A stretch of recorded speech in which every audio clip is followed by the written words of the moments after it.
on the Blair Dunkley Experience Live, and it's live on Facebook. So we now I feel like we should cut away to music, but we don't have. And it's Blair Tuesday Night Live on Facebook. Yes, it is. Anyway, sorry. A little crazy today. It's been a good day. So I can't complain. We got lots of stuff happening here. So, hey, Tanya, glad to see that you're here. And again, Jackie Wilson, Marina, Kyle, Colin, hey, you're back on. Brent, good to see you, buddy. Glad to see everybody here. Lawrence is on with us. Are you in South Africa or just from South Africa? Originally from South Africa. I'm on the island in BC now. Oh, nice. On Vancouver Island. Great. So very cool. So a person that's sort of semi-Canadian, are you having the cold that we're having? If you're talking about 14, 15 inches of snow, yes. Okay, you're having, okay. Yes. Wow, on the island, that's crazy. Yeah, it's crazy. Everything's come to a complete standstill here. I remember going to the beach in January on Vancouver Island once. I was in my shorts 2 weeks ago. Oh my God. Wow. Buddy, I'm sorry, but it is Canada, and it's the worst cold snap since 1990 here in Edmonton. So anyway, but in the rest of there, then I'm going to get Dwayne telling me how hot it is down in Texas, or I'm going to get John telling me how hot it is in California. And I'm going to tell him, yeah, shut up. And then I'm going to tell them to shut up, which I just did. So, because they're going to rub it in. Yeah. Anyway, we got an interesting show for you guys tonight. You know, it's a webinar, but it's sort of a show. It's edutainment, as I think Anthony Robbins coined that term. I like to jump on it because I like to have people learn excellent quality material in a fun, uplifting way so that we can actually apply it to our lives in a way that is identifiable. You got to have mind models that are identifiable, repeatable, and duplicatable. And if they're not meeting all three criteria, it can never be a mind model, at least not one that I ever created or would endorse. So mind models have to meet that minimum criteria. And there are other criteria like usability, utilization, that sort of thing. But I also curate different common sense pieces that I know work from psychologists, psychiatrists, from other places as well. So this is one of those that I cannot take any claim for whatsoever, except that I know from sheer experience of working with people at Life Skills College that this is a truism, that is a true natural human nature piece. So, and it's a core driver. And today we're going to cover off people move towards pleasure and away from pain. So what do we know collectively? Because this is something that is pretty much something that we all have experienced. But I'm going to jump in here and start picking out on people in the audience here, on the panelists here. And John, your heads up and looking, and then Dwayne. So what do you understand about people move towards pleasure and away from pain? Just what are you aware of in that area? Well, I'm aware that the away from pain, in my opinion, is the stronger of the two. People tend to kind of prioritize, I know I have, towards avoidance of pain or discomfort. And then towards pleasure, I would probably qualify that a little bit with comfort, pleasure or comfort, because I'm not sure it's always, towards like some higher thing, but that's just my opinion. Okay, that's a good one. Taken. Dwayne, thoughts? To me, it would be kind of instinctive, something that's kind of bred into us. Okay. How would you put that together? Very carefully, I guess. But good answer. Very carefully, yes. I mean, it's just well, I'm lost on the word I'm looking for, but it's like ancestral. It's like just human nature. Mm-hmm. It is human nature. That's how come it's one of the 5 key drivers of human nature. And you're getting very hot when you say it's sort of instinctual. It is. Just think about it in terms of survival. People will move away from pain, and John, you're spot on here. Pain is, depending on the study that I've seen, anywhere from 2 to 10 times a better of a motivator. But I don't think that all of those had really clear definitions on what pain is and how to define it, because there could be the fear of pain or the pain itself. So there were different ways of taking a look at it. So that variance is understandable depending on the study that you take a look at and how they defined how to create pain in the first place. Was it the fear of the pain, or was it the pain itself? By the way, the studies that I've seen on the fear of pain is actually higher than the pain itself. We can tolerate the pain, but it's the fear of pain that really does a number on our head. So fear is the core driver. What, you're nodding your head crazily here, Lawrence. So say it. Go ahead. What? That's crazy. It's absolutely crazy. It strikes a real nerve because I have a very, very, very vivid imagination. Yes. And if left unchecked, it would run simulations of worst case scenarios that would actually be so much worse than the actual worst case scenario. And I've only recently learned to just change the momentum of that drive, because it's the same drive. It's just which direction do you want it to go. Absolutely. It's the same drive. Yes. Yeah. That's cool. Can I fill you in on worry, like some of the stats on worry? I don't know if you know this, but 97%, and this study is like university validated. It's not hokey pokey, whatever, or hocus pocus. It's real, it's solid, it's valid. 97% of the things we worry about never happen. Only 3% do. And that number, yeah, it can stretch to like 4 or 5% or down to 2%, but the mean on that one, it's like 3%, and it's really solid. We really exaggerate and prepare ourselves for catastrophes that never happen. Okay, never happen, and we spend time stressing, worrying, doing all of those things and preparing for stuff that doesn't happen to us. So you're absolutely right. Your vivid imagination, Lawrence, is unbelievably common, and is a big deal for a lot of people, because it really can mess with your life in a profoundly ineffective way. Now, go ahead, please jump in. Yeah, it's not so much that it's more so that it's the habituation of simulating the worst, but it's the practice of and the habit of not really rehearsing the best, because everybody, like you're saying, for this percentage rating, yep, the amount of negative thinking that people have about something versus the amount of positive perspectives they have about something is extremely out of balance. And that's why whenever you're attempting to do something, you're just going to get negatively reinforced by everyone else's negatively reinforced thinking as well. Absolutely true. Now, how can you turn that into a positive? How can you turn that frown upside down? No, that's the question to you, Lawrence. Oh, goodness. Well, I think it's when you're future projecting like that, it's what really makes it stick is the feeling that comes along with it. And because when I say future projecting, it's like the mental images we create plus the emotion we attach to it. So if you're attaching a negative emotion to a future projection, you're essentially you're negating all kind of strength or power or any kind of anything that would have gone into action.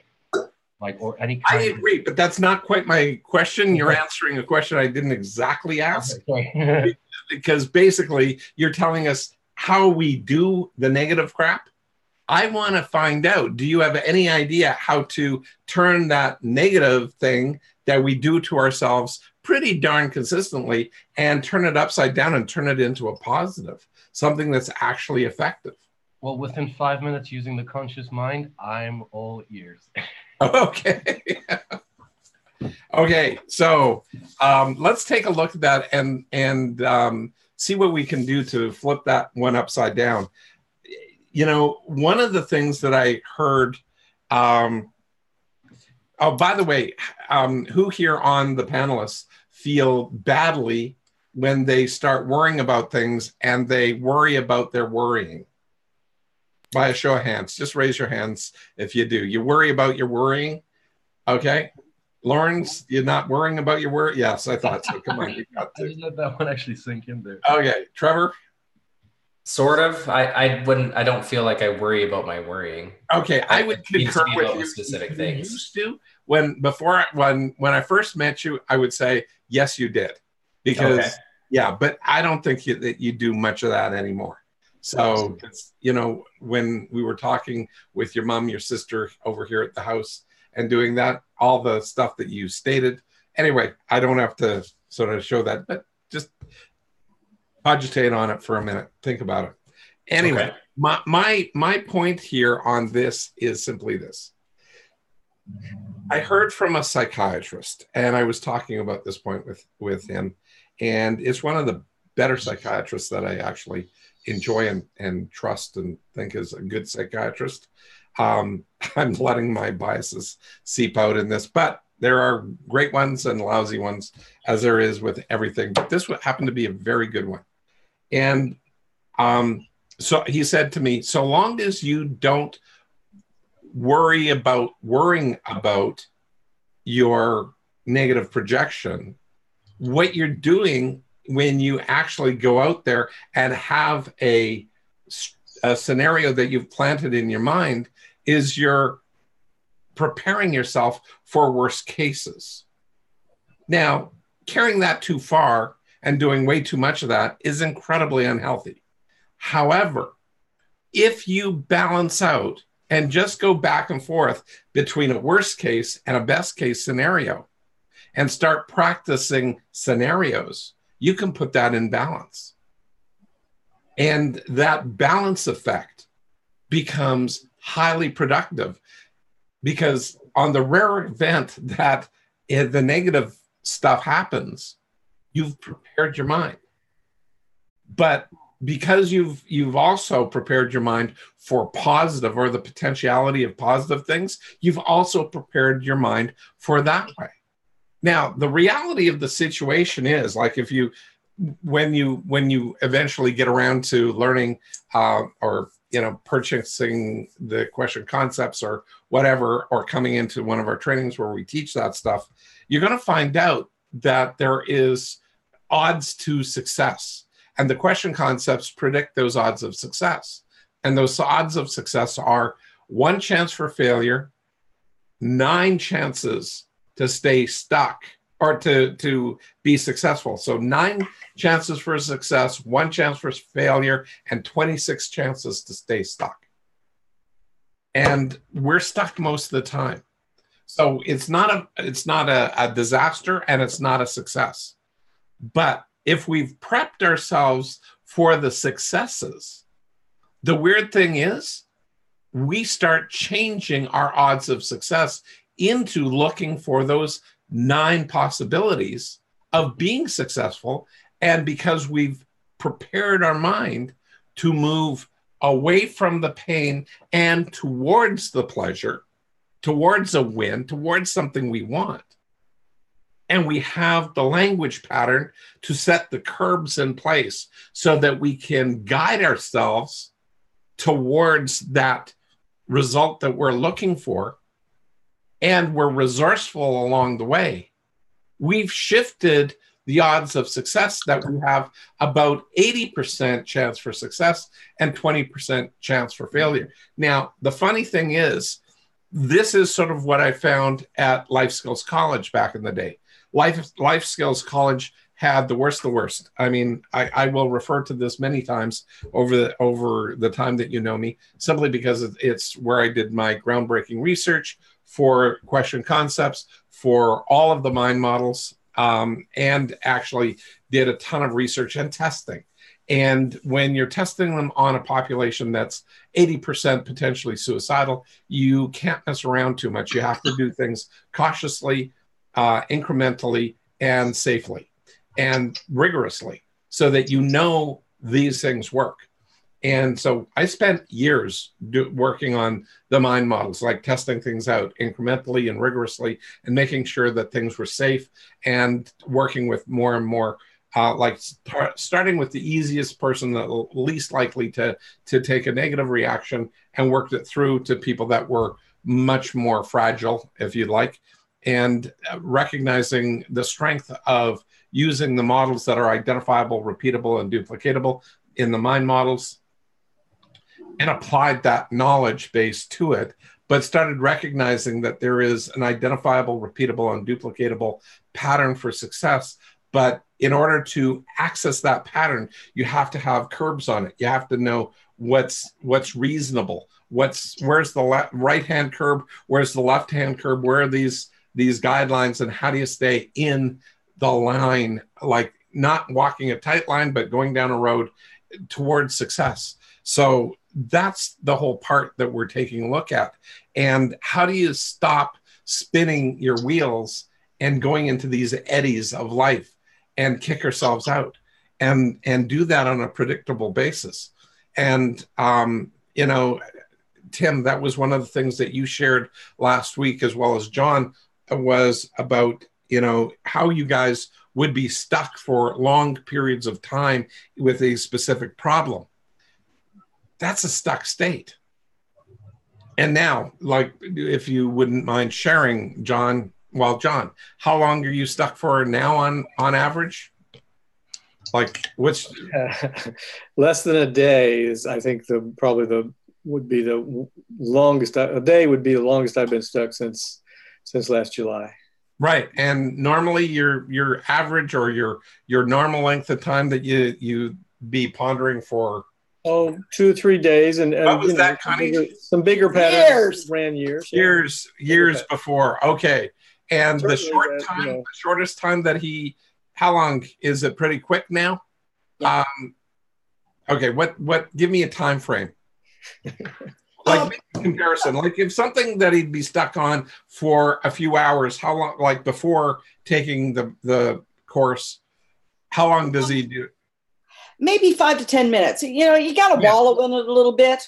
Yeah, exactly. And then all of a sudden and he's off. Yeah, because and Tim, for you, what do you find? Like I shared last week, I found that it takes me about 5 minutes. Usually. And the biggest part for me is just recognizing you're stuck. It's actually just bringing that conscious that I'm actually, okay, wait a minute. And then getting myself into a position of working through the process. But yeah, it's about 5 minutes. Yeah. And before, how long would you be stuck for? I kind of like what John was saying. I'd be stuck for, it felt like forever, years. It seemed like yeah. Dwayne, what are you finding? I used to be stuck in 1977, but now it was a very good year. Yeah, it was. I'm kind of getting to where I'm kind of like John. It's usually less than a day. Yeah, nice. And how long were you stuck for before? Like I said, 1977. Yeah, but okay, so semi-indefinitely around the same issue. Okay. Okay, fair ball. I do know people that are stuck for like semi-indefinitely, but that's a stuck mindset. Okay, and your frame of mind is in the same way of thinking. You can't get out of it predictably. You don't know what to do to shift out and to make it make sense in a different way. Can I say? Go ahead. The other thing, when we're talking about stuck versus not stuck, it sounds kind of binary. And, I also want to point out that, the changes has to do with the highs and lows that I'm experiencing as well. They were more extreme. Now it's much, it's a much smoother ride. Let's say my lows are not nearly as low.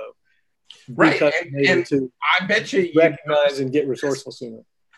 This kind of thing happening where your highs and lows are going up and down, but they're generally trending up. They're trending up, yes. Yeah. And those trend lines tend to last a very long time. And even when they do dip back down and trend down for a little bit, they don't last as long because you're resourceful and can find another way out.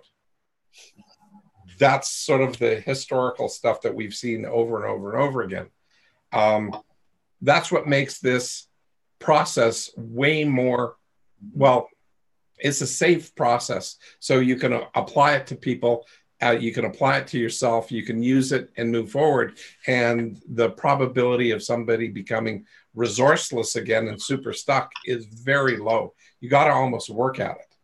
Because once you are, like, it's a double-edged sword, these mind models, because once you learn how to use them, you've learned how to use them, and you can't unlearn that. Like, not easily. It's possible, but you got to really work at it, at screwing yourself up. And the big problem with that is people want to survive more effectively and with less effort.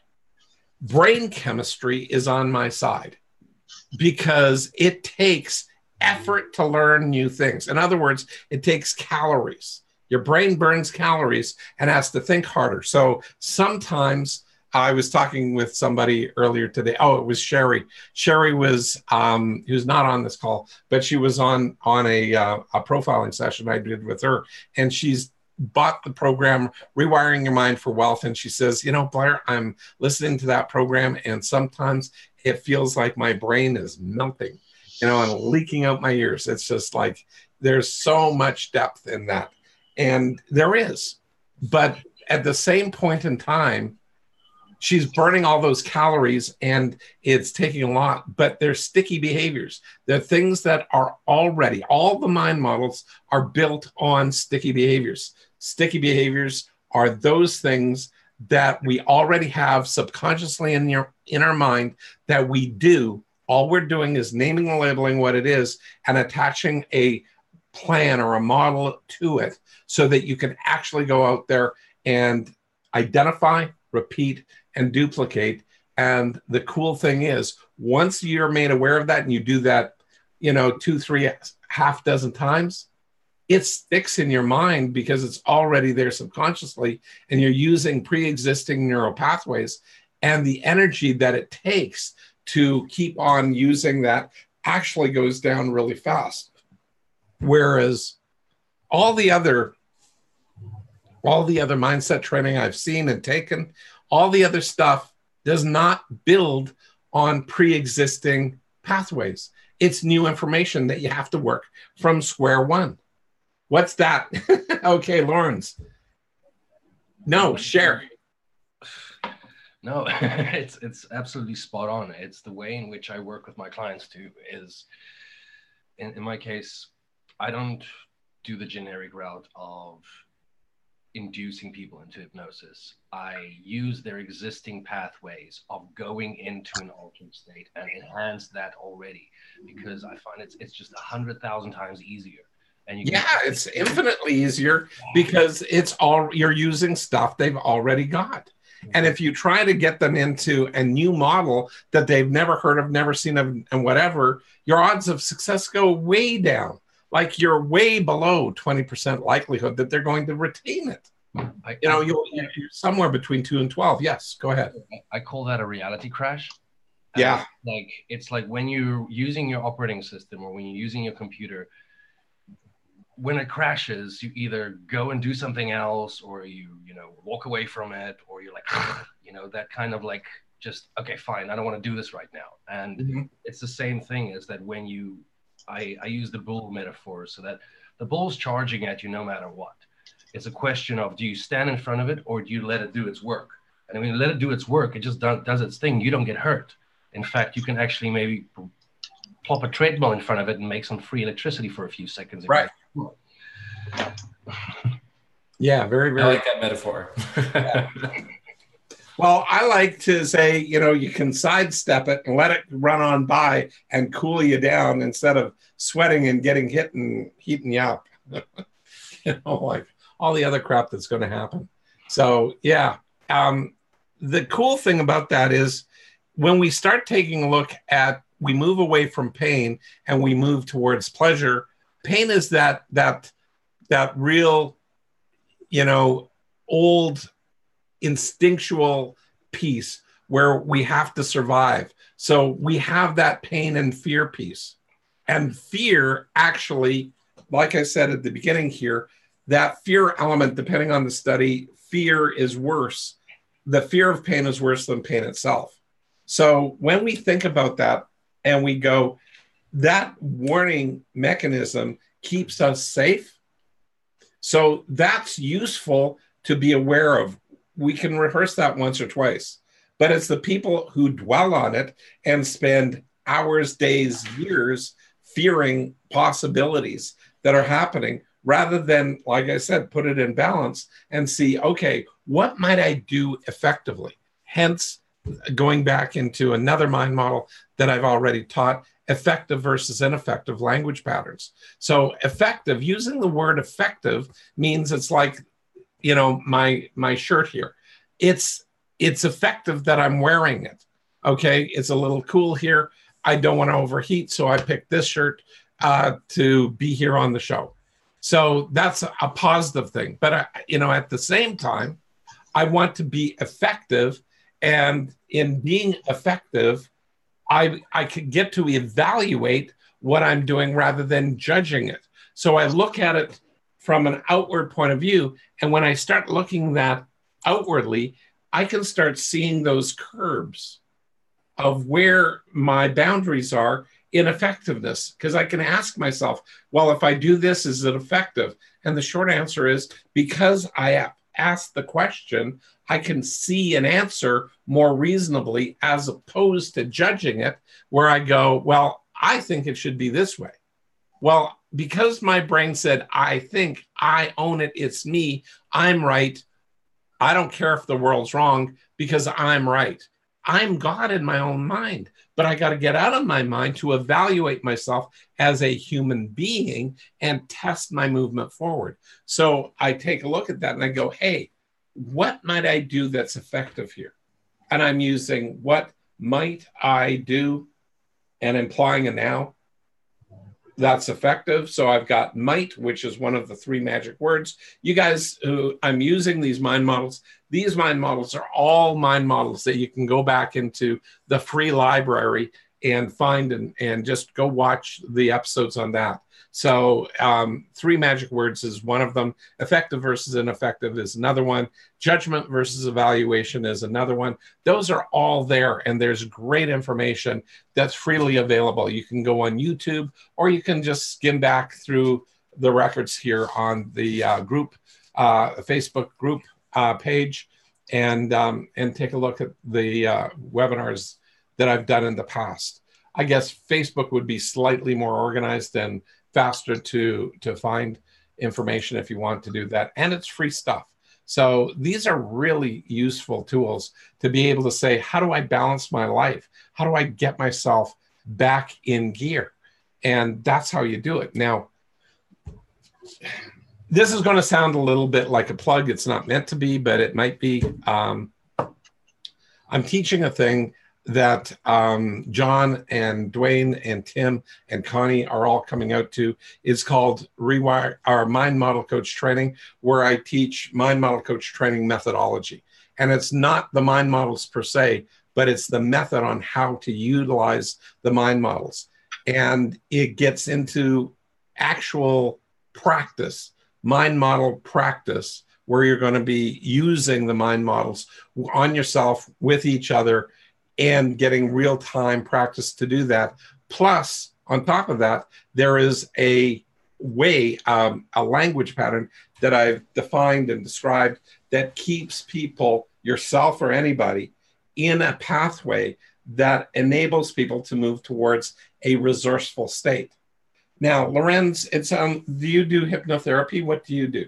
Yeah, I teach and train in hypnosis. Yeah, Hypnosis? clinical. Yeah. Okay.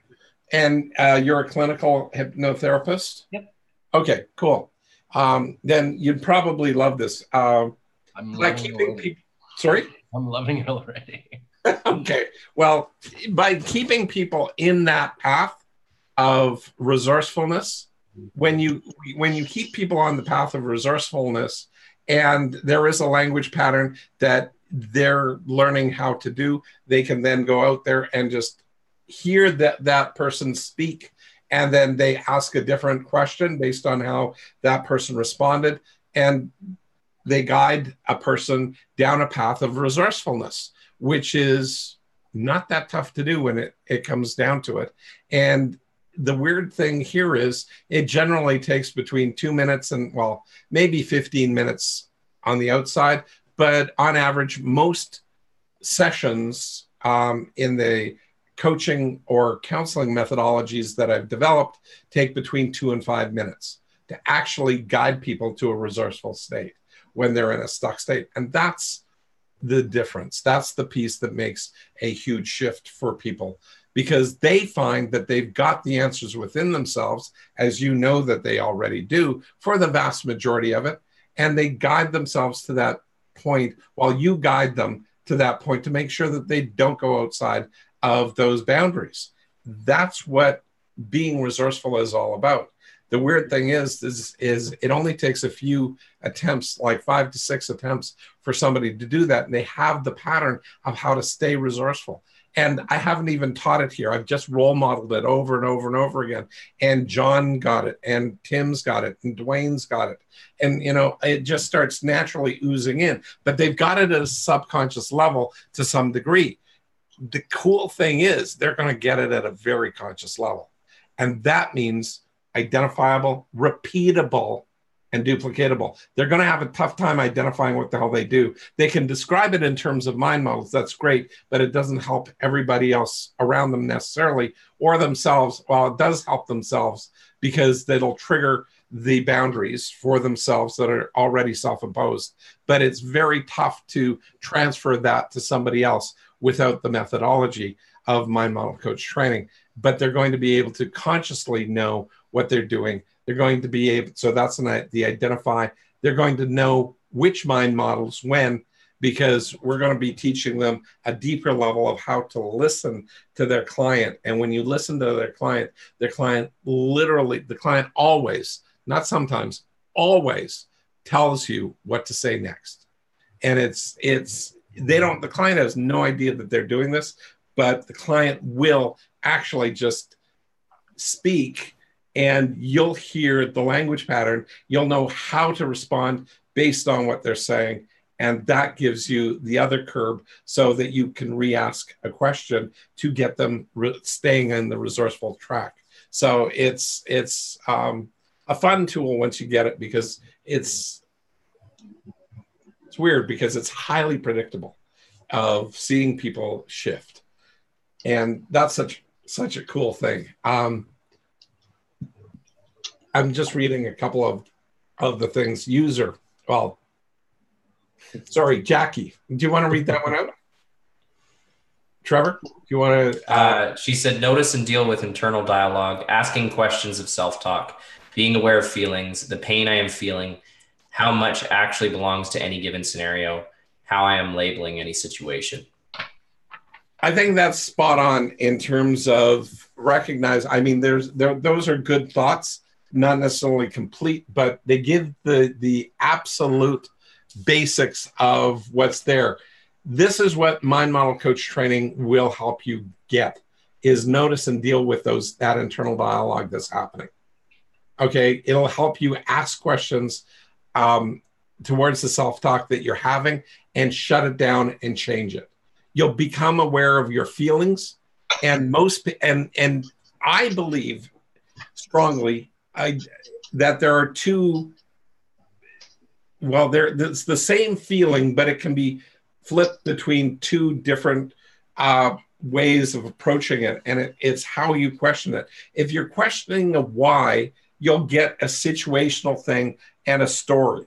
But if you question it in terms of what, you're going to discover a list of one or more things or events, and that what becomes the powerhouse right there. And it starts moving you towards what you're feeling. And that is the thing that drives you and gives you the indicator. Do I move away or do I move towards? Okay, let's get right back into, well, first of all, questions on that. Is there anybody here on the panel that's got a basic question? Going once? Is around what you just said about the what and the why. Yeah. It's almost as if, correct me if I'm wrong here, but it's almost as if you're removing your story and you're removing all association with experienced feelings that have been attached to it, and almost going into like a mini disassociative state where you can actually just see things as impartial and work with them as impartial and separate outside of you so that they're easier to change. Partially correct, but not totally correct. Yep. So we don't want to completely disassociate. And what we want to do is feel a sense of, pardon me. We want to feel a sense of control. And that sense of control needs to, we have to have some association with that story, but we have to be able to then manage the story. Okay? So we shift that. And I think I've done in the early one, some of the earlier mind models I did one on remembering versus reliving, didn't I, Trevor? I don't know about that. John, what was that? I don't recall that. Oh, you don't? No. Not that my recall is perfect, but okay, maybe I didn't, but I should have. It doesn't I don't recall that either, Blair. Okay, cool. Thank you. So I guess I'm diving into that a little bit right now because this is a big deal. I mean, it's one of those things where it became really apparent to me in so many different times in my life. I guess the biggest one for me was my dad going into a coma. About 3-4 days in to his coma, I recall just collapsing in the shower, crying uncontrollably, sitting in that shower and falling apart, having a full-on meltdown because it was so freaking unfair. And, my father was a gentle man. Like, he was a kind, good man. He didn't deserve this kind of thing that just happened to him because he was induced into a coma by the doctor in charge. He did stop breathing. They induced a coma so that they could take over all of the functions of his breathing. Everything but his heart stopped. And he never came out of that coma. And we found out that the drug that they put him on was not meant for adults. It was meant for children. And they guesstimated an amount. And he was in a coma for 14 years. So that was a massive tragedy in my life. And I realized I needed to continue on or my business, Life Skills College, would fall apart because I was falling apart. We dropped about 60% in revenue over the next 3 months because of the stuff that happened, because my mom and I my mom and dad were married. They were still married. Stuff was happening. It was a massive tragedy. We had a lot of branches up and a lot of campuses up and going, and it affected all of them because the emotions are contagious. And, people sort of knew my dad, but they definitely knew myself and my mother. And it just impacted everything everywhere. Okay, so what does this have to do with reliving versus remembering? One of the key things here that I got into in my funk was in those 3-4 days, I was reliving those elements. And I had already defined the difference between reliving and remembering. And I knew something about reliving and remembering. Reliving tends to amplify the emotion. And you ever hear about fish stories? And fish stories, they grow, you know, like every time out. And this has now been proven scientifically again. The fish stories can actually, for people who've gone through trauma, and tend to amplify over time. And that amplification tends to be there. And it's, in some cases, people invent the historical view, and it's not a trauma that happened to them, but they have a emotional pain in their life. So they hear something, and it sort of feels like it's possibly the trauma that fits the scenario. So they invent the trauma, and the trauma grows over time. Obviously, as a hypnotherapist, and there you, Lawrence, you had to see and witness this a bunch. Can you share? Because you're nodding your head like crazy. Thank you. Super appreciate your nonverbals here, buddy. Well, yeah, it's so true. It is so true. So many times people come in for what they perceive to be something absolutely massive, which also, by the way, is enough to scare people off from actually doing something about it. Yeah. Of where it's so blown up in the mind. It's like, it's more like the stink coming off the garbage is stronger than the actual amount of garbage itself. Yes. You know, it's and the longer, disproportionately large. Yeah. And the longer it stays, the more it spreads and the more it infects other areas of the mind. And so, you know, 20, 30 years down the line, people are just, oh, well, that's the way I am. And, you know, that's just it. Yeah. And I unfortunately was able to witness firsthand some of the tragedy that came along with that. I've done a lot of work with First Nations up here in Canada, a lot over the years. And unfortunately, one of the nieces of a chief accused a chief that I knew well of rape, you know, rape and incest and sexual abuse. Anyway,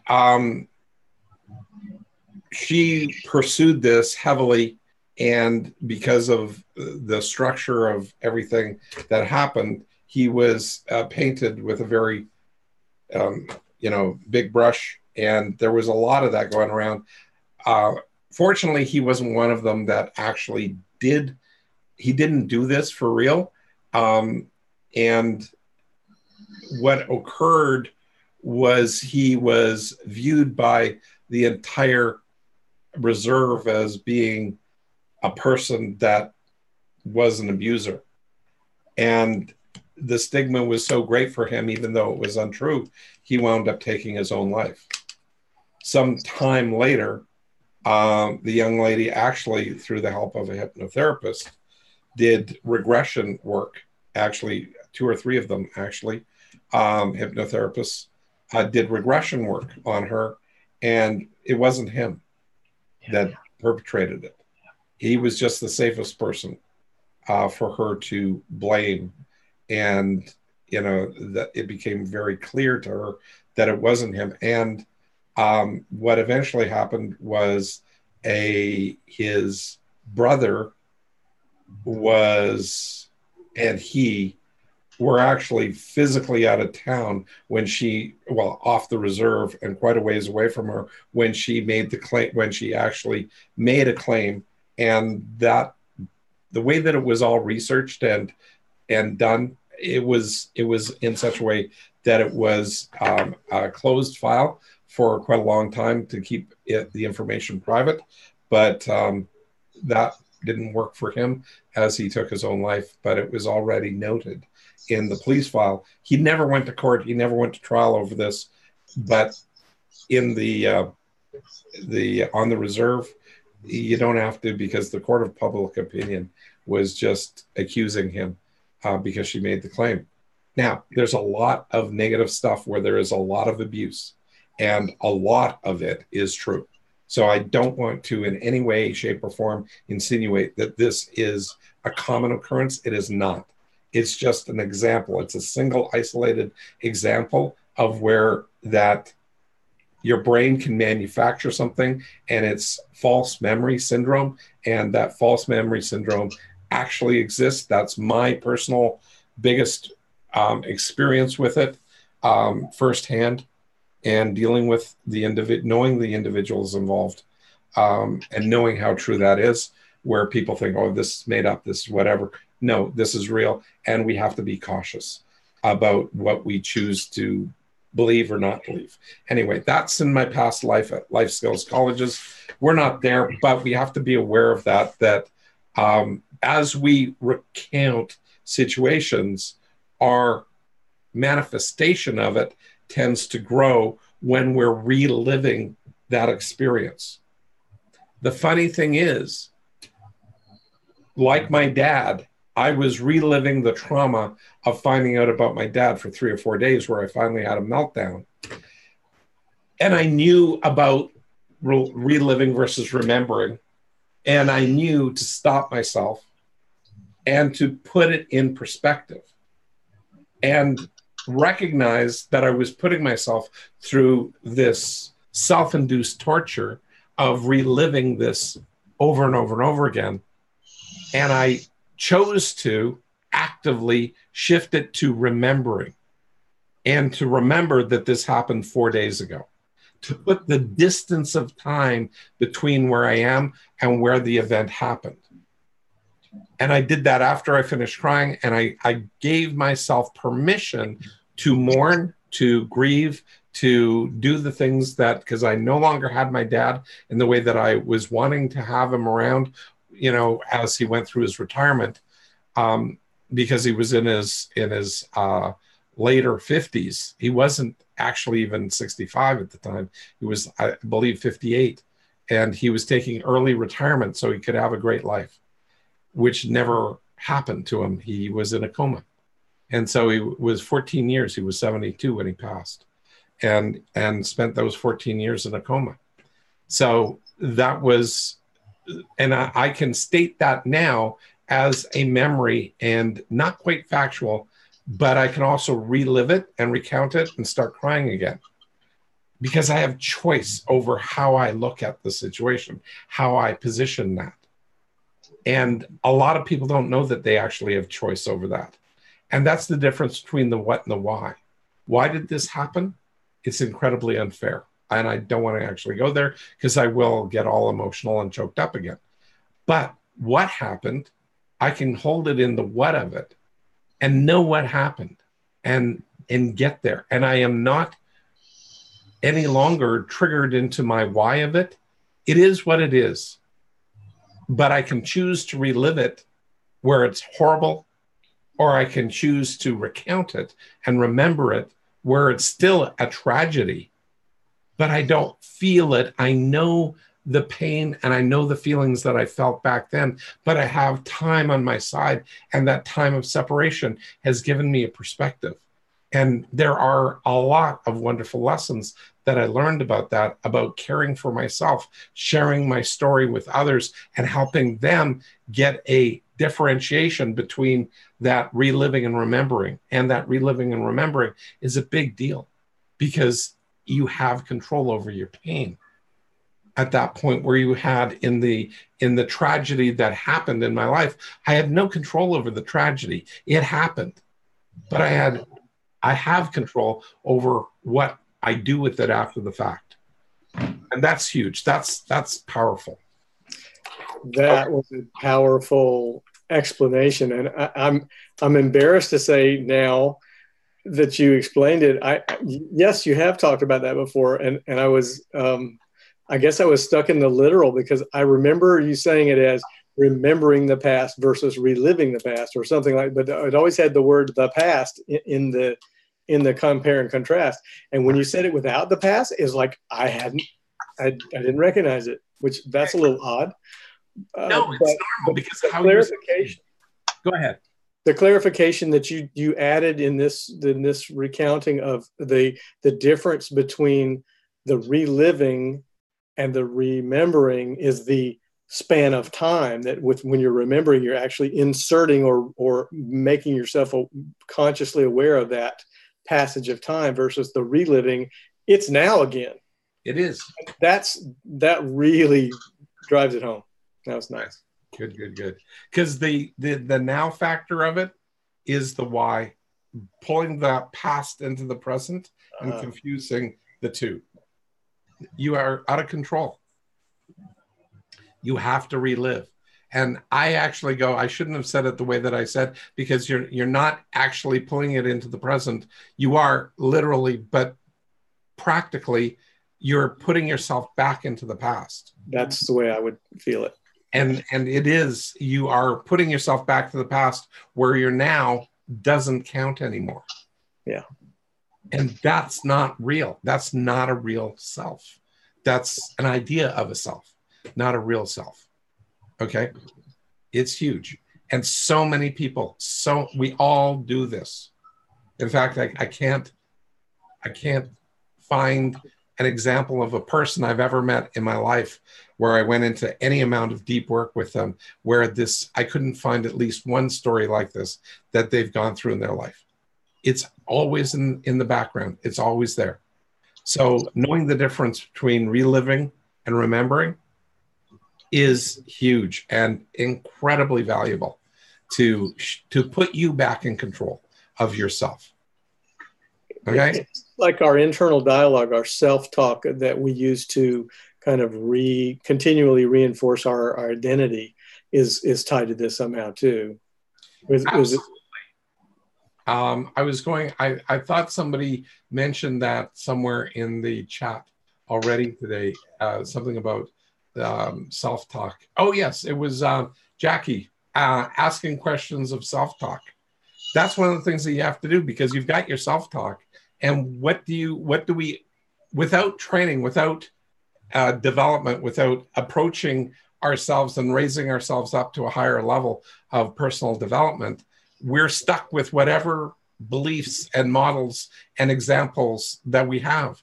And most people, self-talk is just a natural thing that we develop as a kid, and it just keeps on going unchecked and unmonitored most of our lives, and we just go along with the flow. Well, when we know that we can monitor that, change it, and choose how we manage our own self-talk, that's huge, because our self-talk, that story that we tell ourselves subconsciously, drives our beliefs, because it's the behavior of self-talk that drives the belief. And the really weird part about it is most people don't know that it is the self-talk behavior that is driving the belief.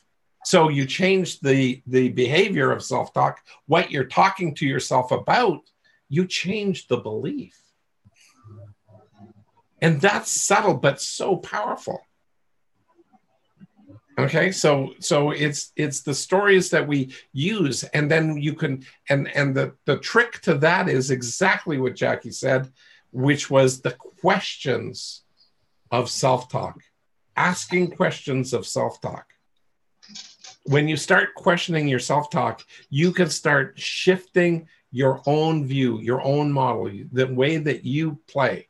Yes, Lawrence. Can you give an example of that in terms of, negative self-talk, stop it, question it, just as an example? Absolutely. So, okay, back to me in the shower. That's what I wound up doing, is I was crying my eyes out. I'm there, and I just asked myself, Blair, how long do you want to be here? And I just asked myself, and I felt badly asking myself that. And then I said to myself, I just literally asked myself another question, because I felt badly. I couldn't even put words to how badly I felt. I just felt like I was somehow betraying my father, because I was trying to feel good when he was in that horrible spot of being stuck in a coma and in the hospital. And that betrayal was palpable for me. And so I then turned around and I said, how long would my father want me to be this way? And the answer that immediately came back is he wouldn't want me to be here at all, but he'd understand if it took me a week or two to get out of this. Well, I said, so I'm going to give myself a week or two of feeling badly, like of mourning his loss, because I've lost my father. He didn't die, but he's in a coma. And we're getting told that it could be indefinite. So, you know, and in fact, it was 14 years. So, I mean, that whole thing, I started recognizing just simply there by being in the shower and asking myself that and getting myself out, drying myself off and saying, okay, I need to allow myself to feel badly. And about a week into that, I realized I'm not effectively venting. As a kid, I was pretty shut down. I was beaten up a lot in elementary school. So I was a pick on. I knew how to shut down and go cold inside very, very, very easily, like way too easily. I share this sometimes. I don't share it publicly often. But, you know, as a kid, I knew I knew if I could grow up, I could be a hitman. So, because I didn't care anymore about people. I hated that part about me because I could do things and not have a lot of remorse. I knew it was bad, but I didn't feel bad doing it. Okay. So that's where I knew I could be a hitman. The reality sunk in at certain events happened, which I'll maybe share or not with other people, where that changed, where I knew I was kidding myself, that I was not as emotionally cold as I thought I was. But you wake up, and that was in grade 8. So I was there, but I was going cold as an adult, you know, being 28 years old and going cold. And I did not like that. I knew that that was not useful. So I wanted to shift, and I decided, okay, how do I deal with this functionally? And my functional thing was I knew about different ways of sort of dealing with tragic losses. And when it's unexpressed emotion, tears are the best way of removing stress. Crying, like literally having a good cry, because I felt better. But then that week went by, I didn't cry. I just started shutting down, and I was going cold. And so what I wound up doing was treating myself. So I gave myself a regimen for the next actually 2 weeks, 1 week of watching really sad movies that made me cry, and crying and allowing myself. It took me 2 days, you know, about 4 movies in, to be able to shed a tear, you know, and finally I was able to do that. I started getting some relief.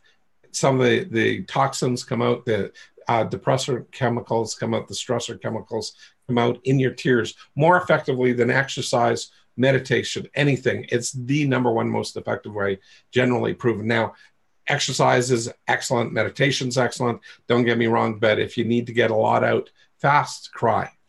Okay. Best way to do it. And these are neurochemicals, by the way, and you can test for them in the tears. So they exist.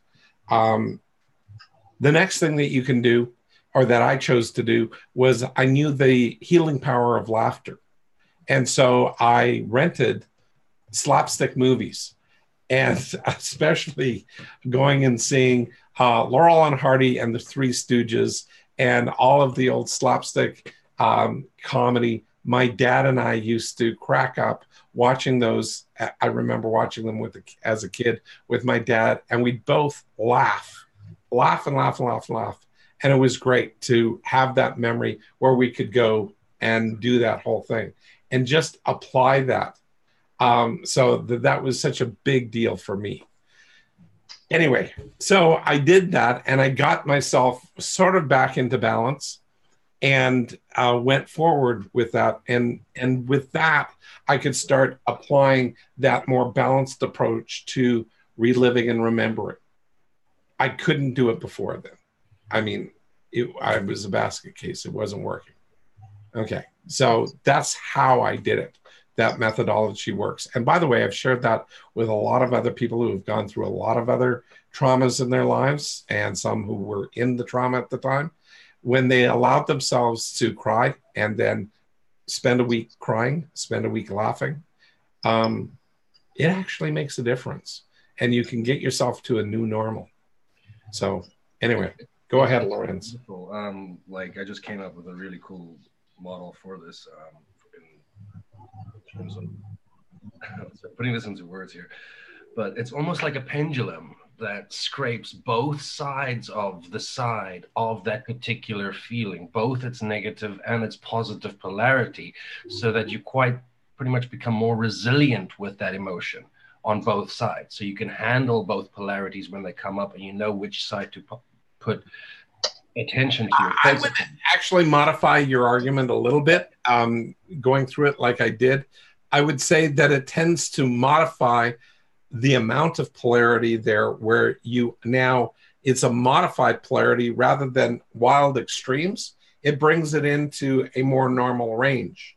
And even though you know it's a big deal in your life, which is the remembering and reliving part, you know how you can remember the emotions that you lived through.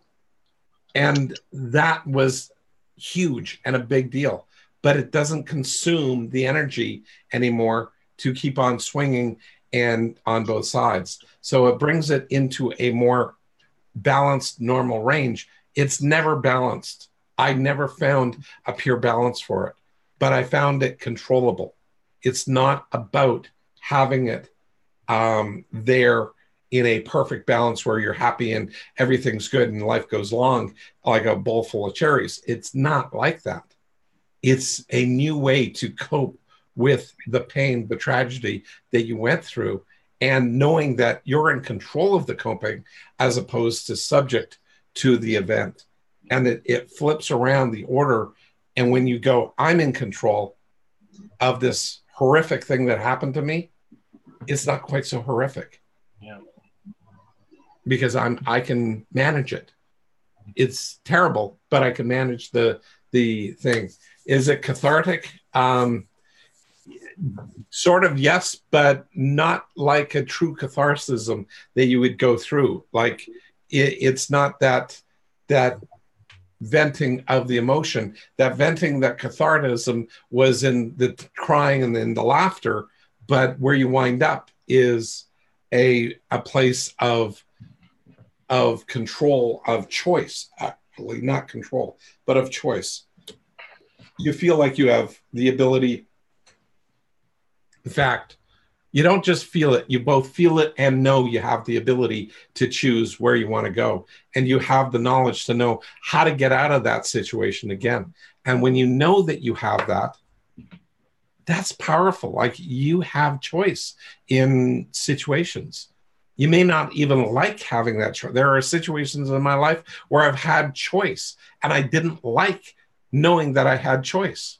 I wish I didn't know, but I wish I did, because I took advantage of that and I made effective choices that I can simply live with as opposed to feeling terrible doing. I lived with it. It was the best choice. I don't have guilt or baggage or, crap on my back, where even when some people try and put it there, I didn't do it. I thought it through. I made the best decision I could, and I can live with it. I'm fine with it. Thank you. I'm sorry you can't, but that's not my issue right now. That is your issue. Do you want to talk to me about it? Don't blame me, but you can talk to me. I'll try and understand. And that's some of the conversations I had when I was shutting down life skills colleges, because some of the people found you can't do that. You're not allowed to do that. It's too important of the work and everything else. And I go, I'm sorry, but my mom had multiple strokes, like mini strokes over 5 years. I avoided being sued by our version of the IRS, of the CRA. She didn't file taxes for 5 years.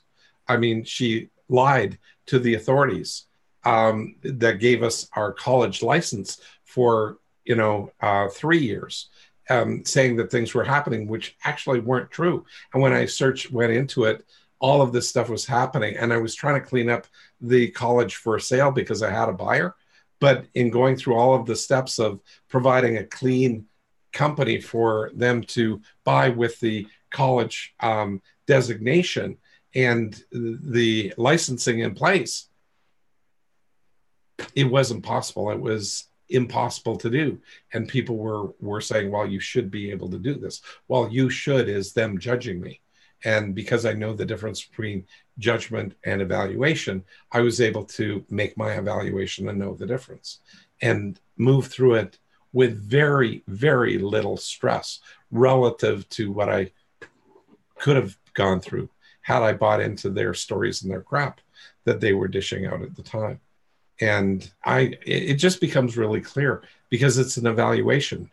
It's a tragedy, but it's still an evaluation because the emotions can be balanced between how you feel about it and what you do about it, and knowing what that emotion is and knowing what the consequence is if you don't. It's there, rather than trying to perpetuate the lie, which a number of my my coaches that we were training wanted me to do, which would have put me into a very culpable, even more culpable legal issue. So yeah, it was what needed to happen. And that sort of thing. So anyway, I know this is a little down and a lot of me, but it's the best examples I personally have at this point in time. So questions, Lawrence? That's fantastic, really. Cool.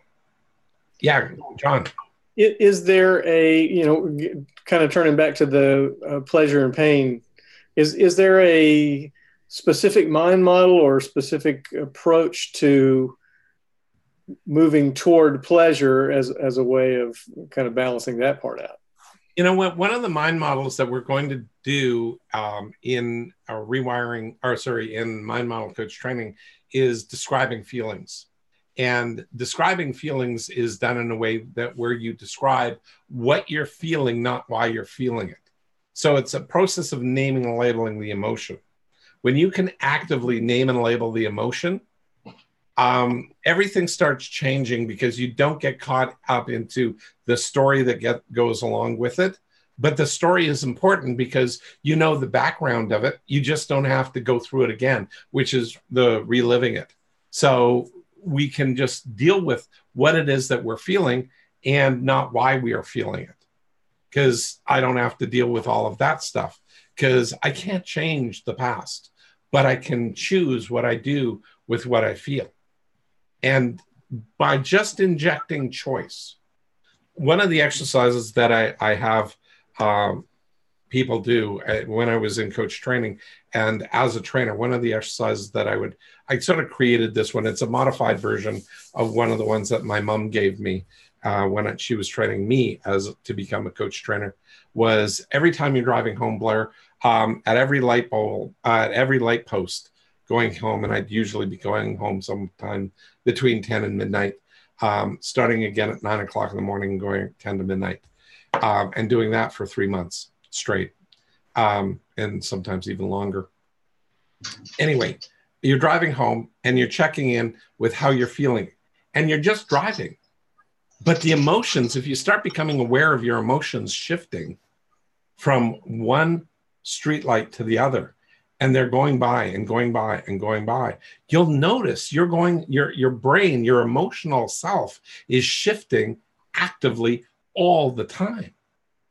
And when you get that into that level of conscious awareness where you can literally name and label that, you have a very acute sense of choice, because you recognize you're not feeling one of those at each light bulb. You're feeling a bunch of emotions every time you go by a lamppost, okay, or a street light. Every time you go by, you're noticing a bunch of emotions, then a bunch more and a bunch more. Some are staying the same a little longer, but some are shifting. And you just become acutely aware. When you're aware like that, then that whole thing about pain and pleasure starts taking on a different way of looking at it, because it becomes, I get to move away from pain, but what if I could actually choose the direction that my pleasure goes in? And what if I could choose the direction that I'm moving away from pain to get to that directed choice of pleasure faster? Okay. So these are all things that are powerfully embedded in the mind model of, describing feelings that you'll take in the mind model coach training. Yeah, go ahead. Would like to get one piece of clarification. You said that with the remembering side, there's an acute sense of choice. What would you say is the opposite on the side of reliving? For me, there is no choice. There is just my brain would, and most people that I've helped through these issues tend to go in, and it's like you're looking, you know how you get a magnifying glass and you hold it away from yourself and it doesn't look like, yeah, there's magnification, but it sort of gets into this little point of something there. But you bring it up to your eye, and then all of a sudden you get this sort of huge magnification of everything, and it gets overwhelming practically. Well, that's what happens the more times you tell it. And that's that widening, almost fisheye effect that you get when you're remembering the story repeatedly. Yeah. But you can also dive into details, because your brain has to make sense out of this whole thing in some kind of logical sense. So the brain starts filling in the details that may or may not be true in that remembered story. So you get more detail in there. The more times you tell it, the more real it becomes. One of the things that I pay attention to is how practiced, when I'm listening to somebody that I'm bringing into life skills, or they are, like we used to work with a fair amount of cons out of the criminal justice system here. And I don't mean convict cons, I mean cons, like confidence men would come into life skills. And we would listen to them, and I would listen for how practiced and what kind of emotion they attach to it. And their emotion would be to generate sympathy or empathy from me, but it wasn't connected to them. And most of the times the tells were that the emotion felt forced. When you got out of your own stuff and you could name and label what's going on with you, so that the emotion that they're attempting to induce into you, you can park, because you're skilled enough to do that. Then you can listen to their emotion. When you pay attention to their emotion and how connected it is, it always seemed too practiced to me, because it was. They practice this stuff in their mind. They rehearse it over and over and over again. So it becomes more believable for them. The really good ones rehearse it to the point where it is them. It was them. It was true for them. And it's very difficult to discern the difference. And then I looked for physical tells. Can I align those things? And it's a form of calibration. Can I calibrate to a truth or a lie? Because those tells, they generally don't know about. And that's where I could figure it out sometimes.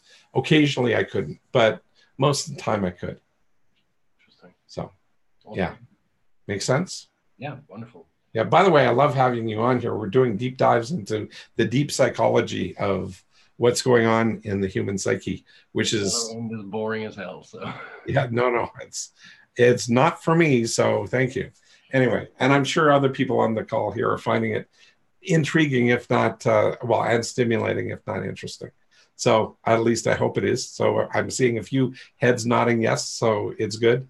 It takes a different bent to it, so it takes it a little deeper. Thanks, Madeline Blair. I use the stoplights to check in how I'm feeling. I have used with students and very effectively to discover the various feelings and how quickly feelings can change within one block. Absolutely, Jackie. I mean, that's such an invaluable lesson. And yeah, Madeline is looking down on us now and smiling and going, yeah, that she came up with that one. And then I passed it along and I added, the update there of checking in with that and figuring out choice to it, and putting in the multiple feelings. My mom always wanted us to just find the one conscious one, because normally what we do is we focus on the conscious feeling that we're having, the one. And I focused on how many feelings could I come up with and name and label at each light post.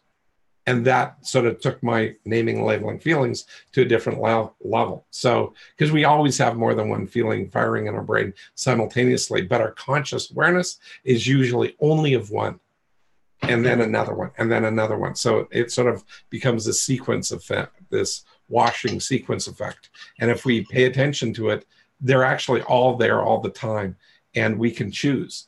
So we're not actually faking an emotion. We're just choosing the one that we wish to use because it's probably more effective. So that, I want to test for effectiveness. And over time, you get to go, oh, this going in this direction, going with care and concern is probably highly effective in this situation. Going with curiosity is another one. But I have care and concern and I have curiosity in me almost all the time, but which one do I behave? Because I can only truly behave one behavior at a time that is based on one emotion.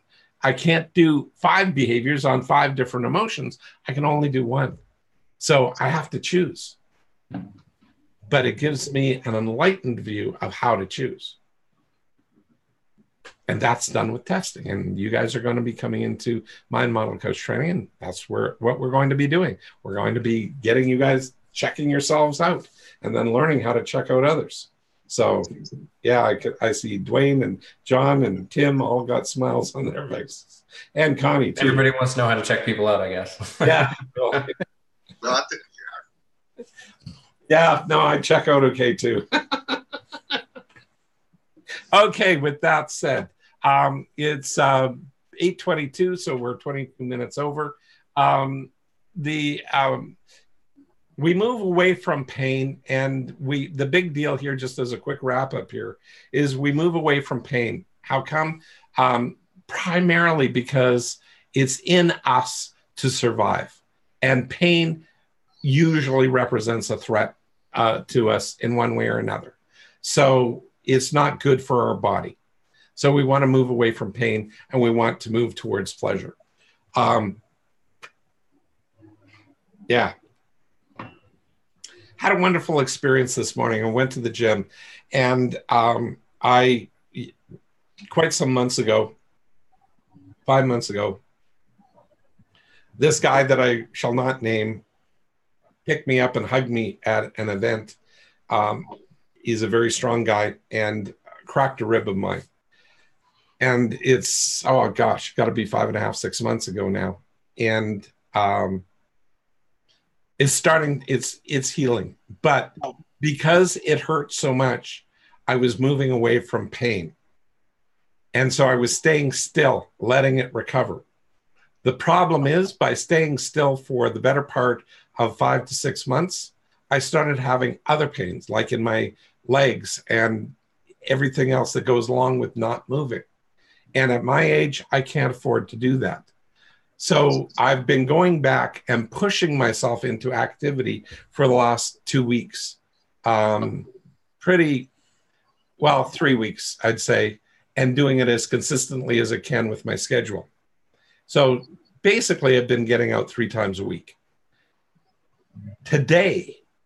Yesterday I went out. Today, this morning, I went out and I redid my lower legs like I did my cardio and my legs today. Yesterday I did my cardio, which I do all the time, and I did my upper body. But today I upped my reps from pushing my weight for doing 2 sets of 10 to 3 sets of 10. And I was able to do it. And I did it pain-free. So, yes, exactly. That was the big thing that I loved. I loved it. So, big deal with that. So, yeah. Anyway, Colin, what did you write here? A tiger haven't triggered.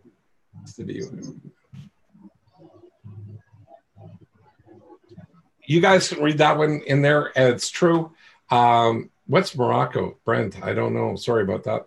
Okay, probably not meant to be for us. So that's an aside. Anyway, I was in Morocco too once when I was 19. So I was looking for a link and it's probably not towards me. Anyway, guys, thank you. What did you get? I want summaries from the 5 of you, 6 of you here, Connie, John. So what worked for you guys tonight? Wow, I figured out I've been, we're muted. No, I'm muted. Oh, you unmuted me? Oh, good. I figured out that I've been reliving much more than I have been remembering. Yeah. And that's has obviously caused problems. Yes, always does. Yep. Yep, absolutely. And deeper than I thought. And they go, yes. Yeah. Totally understand. I get it. Yep. So what might you do differently? I need to take some of the pressure off of it. The pressure off of the reliving. Instead of making it. Yeah, that's where I'm still stuck. Okay, can I suggest remember Absolutely. it, not relive it? So you were going to give me a story and I interrupted you. John, interrupt her. Because she was going to tell me the story of why she was there probably. Because she was starting, her tone immediately went up like, and that's an indicator of loading emotion. Ah, got it. Okay. Okay, so what I wanted to do is just start taking a look at what you might do differently. In other words, don't tell me the story, tell me the plan of what you might do differently. Got it. Okay, and put yourself in charge. Right. Okay. Effectiveness 1 to 10 today? Oh, a 10. Great. John?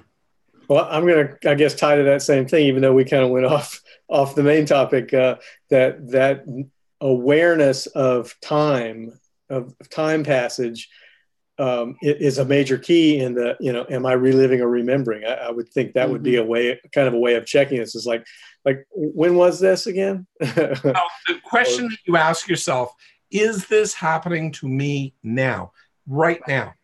Because literally the passage of time can be amplified in your mind, even if it was 5 minutes ago. I've dealt with things that quickly where it was a big deal, but I can compress it by saying, is this thing still happening? No, I'm out of that scenario. I've walked out of the room, closed the door. I've dealt with it.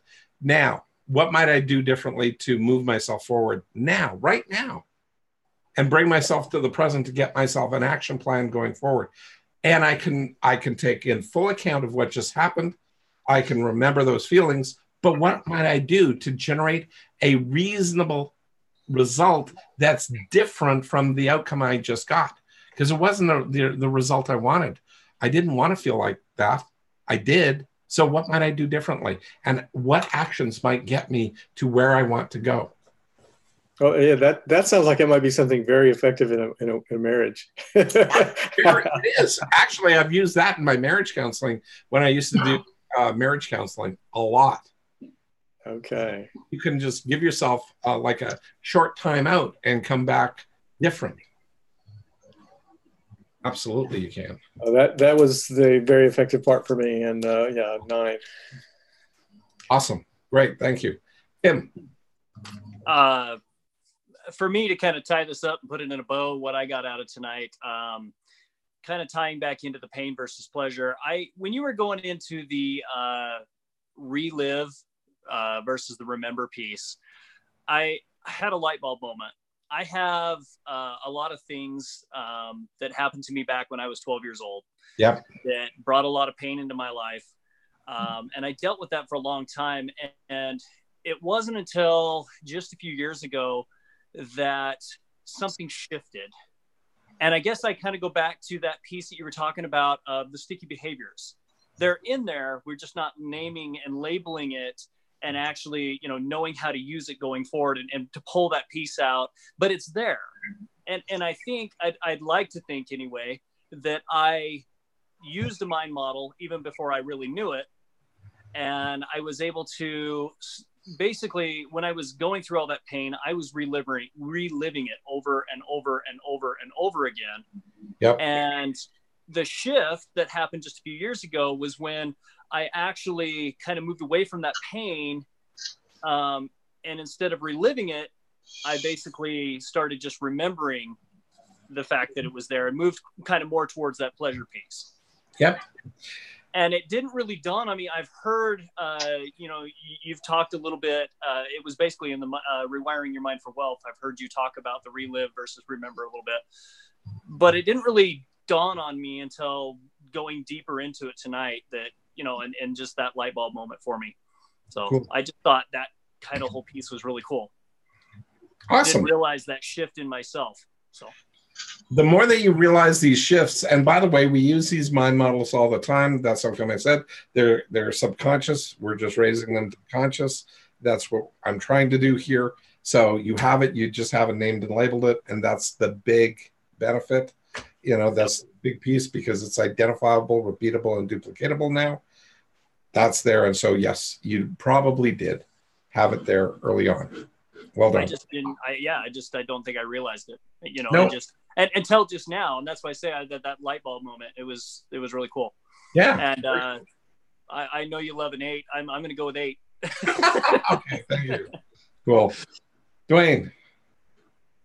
I think kind of the thing that kind of woke me up on some of this was giving myself permission to just remember it instead of reliving it. Yep.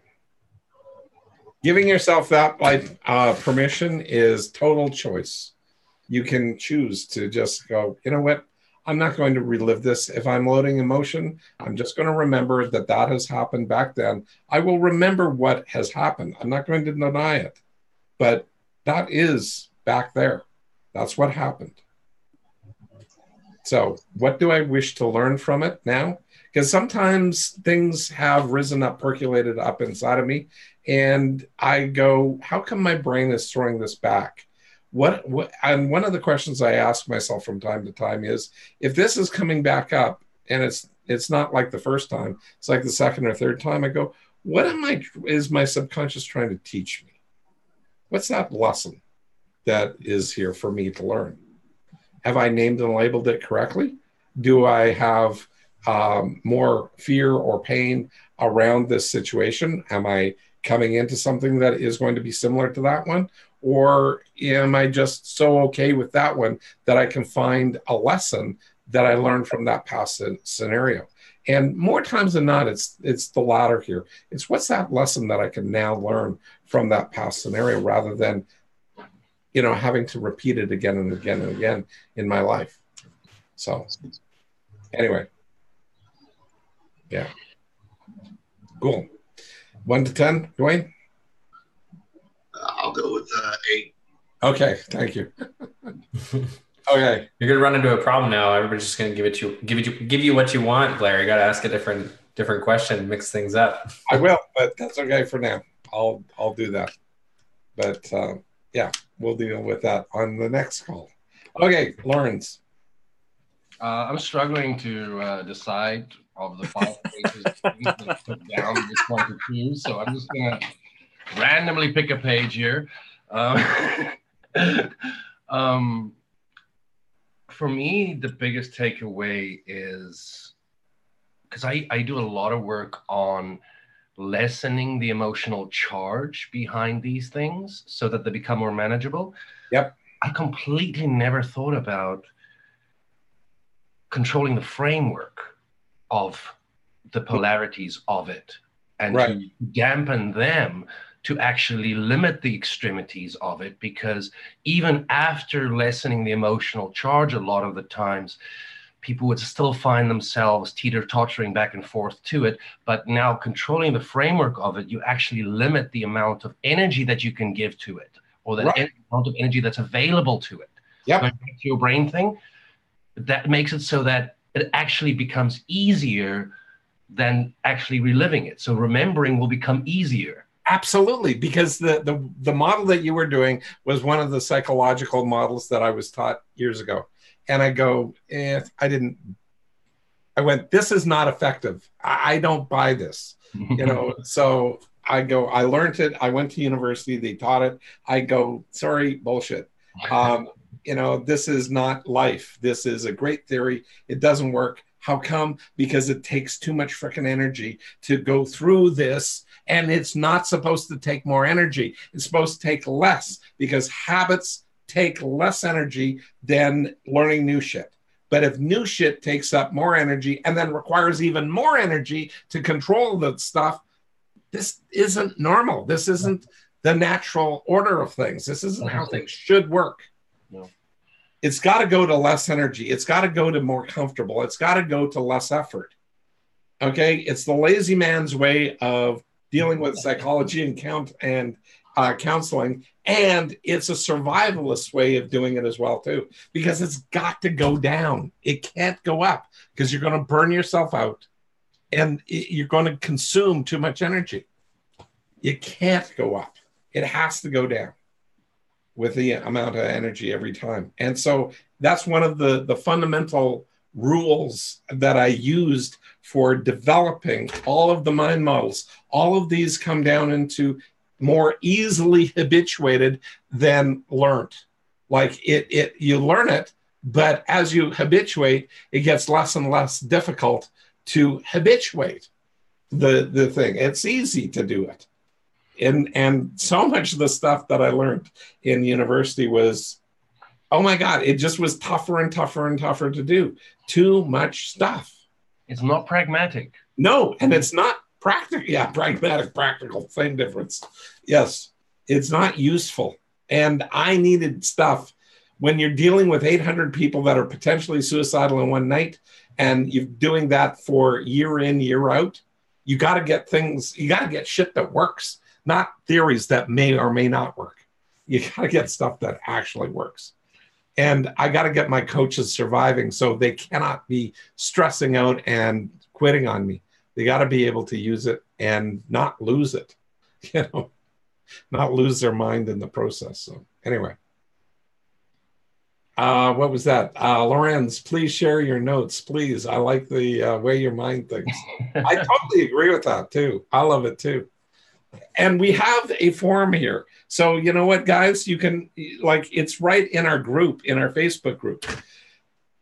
Pose questions to each other and take a look at it. Hit me up if you've got questions and wanting to figure out stuff and take this stuff deeper. I'm game. For now, I'm game. So too much content focused on process. Okay. I don't quite know what you mean there, Colin, but I think he's saying that the psychological models you're talking about there's too much content, and he's saying to focus. Oh, not enough process. Yes. Yeah. If that's what you meant, I totally agree. Just plug in a yes there. And I totally agree. We need process. We need things that flow, and things flow down to the minimum level of state. Yep. Okay, great. Perfect. Got it. Thanks for your interpretation there, Trevor. Appreciate it. Lawrence, did you give me a rating from 1 to 10? 8.3147 recurring. Okay, fine. Trevor. Well, I bet you never got an answer like that before, Blair. Not that one specifically ever. Nothing ever recurring or repeating. So Off to infinity and beyond. Yes, I love it. Okay. So, Trevor, what's your takeaway tonight? Well, in addition to the pieces there about less energy and moving things down to, like, I guess, the path of least resistance so that it can actually have more likelihood of being a sticky behavior and becoming habitual. I'd say that one of the things that I'm going to take away from this was the piece about balancing. I can't remember exactly how you said it, but balancing the pain and the pleasure piece in your mind so that you can have a more balanced approach. Right. Before I was sort of thinking like, oh, I got to get rid of the fear piece altogether. Whereas that's not really a realistic way of looking at it. So no, it's not. Just balancing it and knowing that the fear piece enough of it's going to be there anyway. So still focusing on what I want to move towards or the dream, and seeing that as a balanced approach. That was one of my takeaways. Yeah, you know what? That is a takeaway. I hope. See, I came to a realization decades ago that, you know what, you can't get rid of shit in your life, no matter how badly you'd like to. Shit happens, and you know that's it. Invest in toilet paper. Sorry, what was that, Dwayne? Just invest in more toilet paper. That's right. Yeah, just invest in more toilet paper.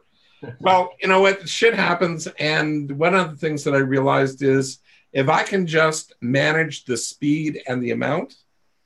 Oh, shit. That was very rough. My apologies. I didn't realize it till I heard, just caught myself. But if I can manage the amount of shit in my life, you're digging deeper.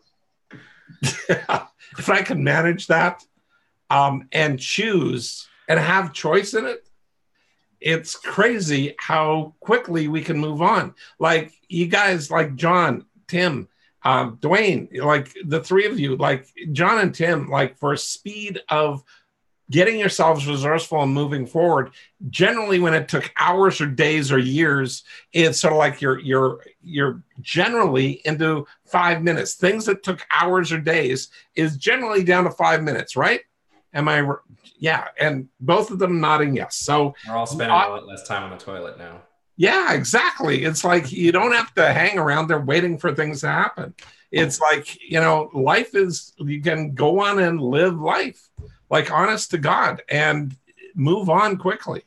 So it's all about the speed of recovery. It's not that shit won't happen. It's how long do you have to wallow in it.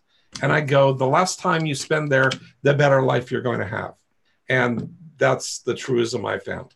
I have not been able, I've had more shit that has happened to me in my life. My dad went into a coma. My nephew, Joseph, died of cancer at the age of 7. My mother had strokes, multiple strokes. She was stuck in a nursing home for a long time, decades. I had fingers cut off as a kid. I put a skill saw through my leg. I have lots of crap that has happened to me, yet I've had a great marriage and I'm fairly well balanced and I move forward through life and I'm happy. I enjoy my life and I go, I've had a good life. I've had a great life and I plan on having a good to great life for quite a few more years. Thank you very much. So, life is good. Yeah. And I just want more people to be able to feel that inside. In spite of what's happened, life is good. It's fun. It's a blast. Anyway, so that's really what this is all about. Enjoy the stuff. Thank you guys for your time and attention tonight. And you guys take care and you guys have a good evening and a great rest of your week. And we'll see you guys next Tuesday or every day at 11:30 Mountain.